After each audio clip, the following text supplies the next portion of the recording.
bolo, hand axe at wheelbarrow. Ilan lamang ito sa mga kagamitang ipinagkaloob ng OVP-SMSO sa 32 katutubong matigsalog na magnegosyo taday grantees mula sa Marilog District sa Davao City. Isa ang katutubong si Dialyn Laglagan sa MTD grantees na pinagkalooban ng iba't ibang planting equipment ng tanggapan. Dako gid sa tabang sa ako og para pod mainganyo pod ang uban nga muon sa aning bamboo seedlings po. Saad ni Dialyn, maliban sa planting equipments, higit na nakatulong sa kanila ang isinagawang pagsasanay na inilunsad ng Hayag Farm School katuwang ang OVP Southern Mindanao Satellite Office.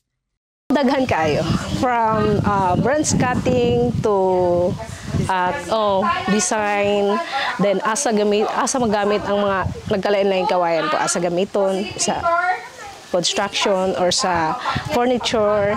Nauna nang isinailalim sa komprehensibong pagsasanay ang panibagong MTD grantees upang masigurong handa at mapapatakbo nila nang maayos ang kanilang negosyo. 6 poles or kunwari isa lang yung pinutol natin. So from the ground yun, pagputol natin, di ba meron siyang mga branches? So yung branches, yun yung ating planting material. Yung mga branches natin na malaki na, pwede siya yung tinatawag na branch cutting. Tapos sa mga pataas, mga upper third ng bamboo, nandun yung mga culm cuttings. Ibig sabihin kasama yung katawan. Tapos yung branch niya kasi maliit pa. So hindi siya makakapag-survive pag ginawa mo siyang branch cutting. So isinasama natin yung katawan.